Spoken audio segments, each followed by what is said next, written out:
السلام علیکم ورحمۃ اللہ وبرکاتہ۔ شاد اسٹڈی ہب چینل میں آپ کا استقبال ہے۔ میں محمد دلشاد آپ کی خدمت میں حاضر ہوں۔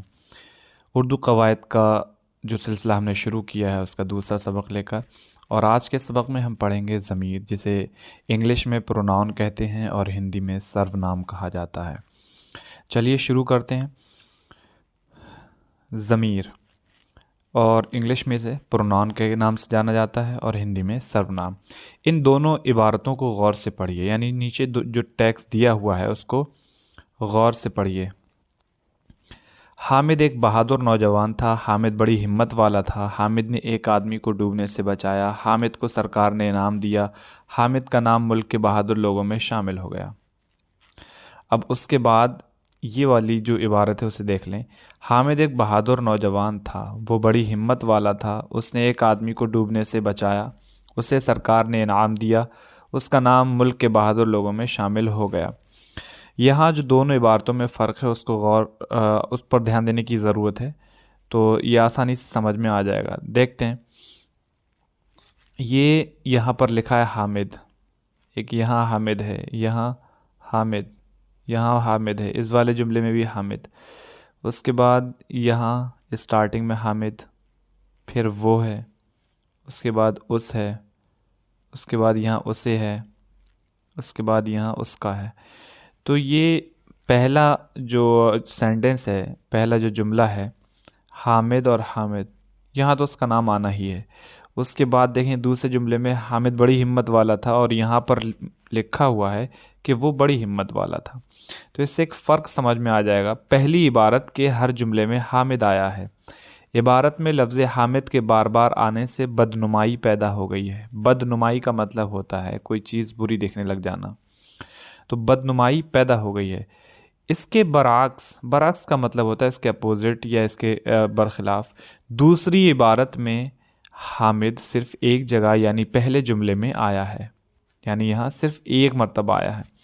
باقی جملوں میں حامد کی جگہ لفظ وہ، اس، اسے اور اس کا جیسے الفاظ آئے ہیں۔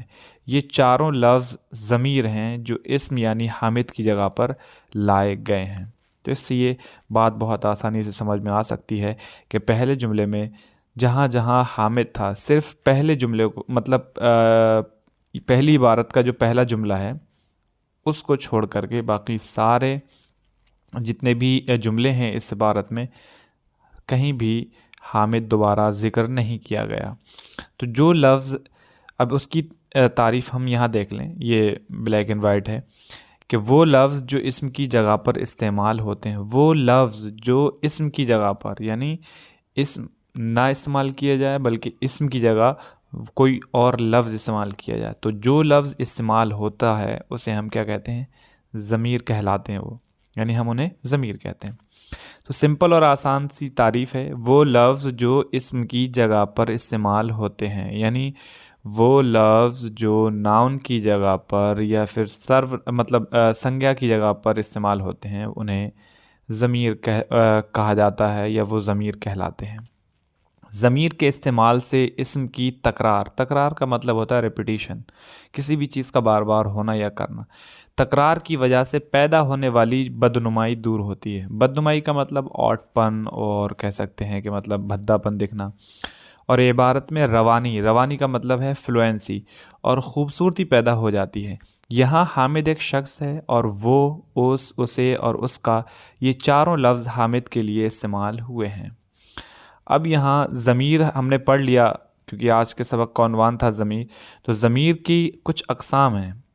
یہاں دیکھ لیں، وہ ضمیر جو کسی شخص کے لیے استعمال کی جاتی ہے اسے ضمیر شخصی کہتے ہیں، جیسے میں، ہم، اور اسی طرح ہم کہہ سکتے ہیں تم یا آپ، اس کے علاوہ وہ یا وہ سب۔ تو یہ جو ہیں وہ ضمیر شخصی کہلاتے ہیں۔ اس کے بعد دیکھ لیں، اس کی 3 صورتیں ہیں۔ کس کی؟ ضمیر شخصی کی 3 صورتیں ہیں۔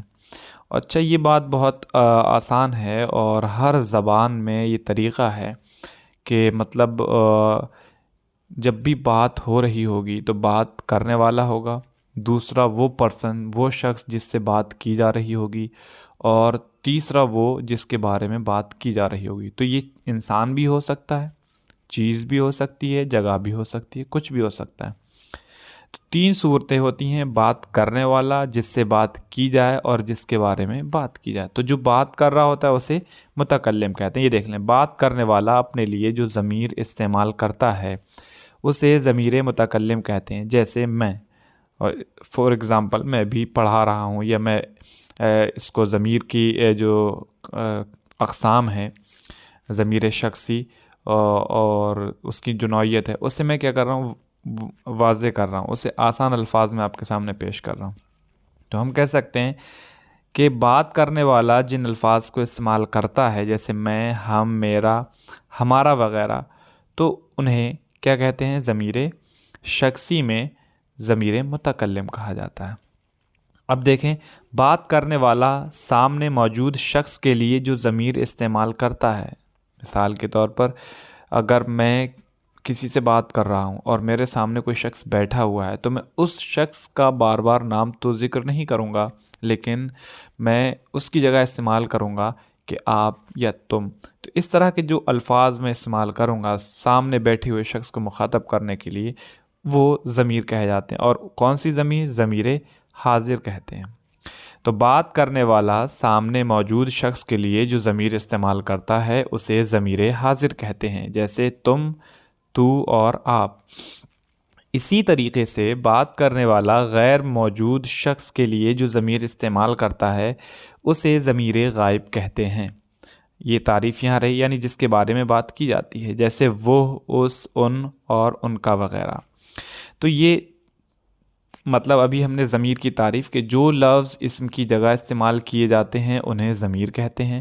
ضمیر کی پھر فردر قسم تھی ایک جسے ہم نے پڑھا، اور وہ تھی ضمیر شخصی، یعنی کسی بھی انسان کے لیے استعمال ہونے والی ضمیروں کو ہم ضمیر شخصی کہتے ہیں۔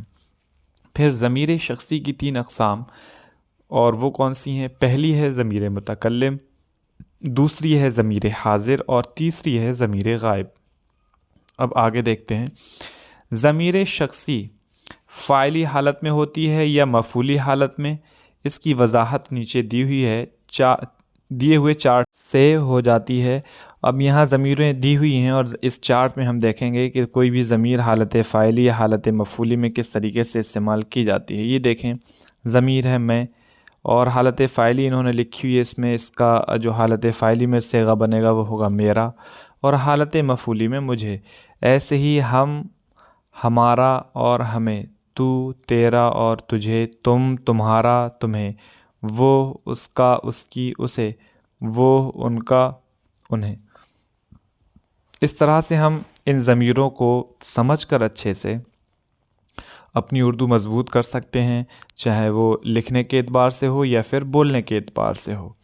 اور امید ہے کہ آپ اس سے بھرپور فائدہ اٹھائیں گے اور دوسروں تک بھی اس کو شیئر کریں، تاکہ جو لوگ ضرورت مند ہیں وہ بھی اس تک رسائی حاصل کر لیں۔ اور دیکھتے رہیے ویڈیو، سیکھتے رہیے۔ ملتے ہیں آپ سے اگلی ویڈیو میں ایک نئے سبق کے ساتھ، تب تک آپ اپنا خیال رکھیں۔ اللہ حافظ۔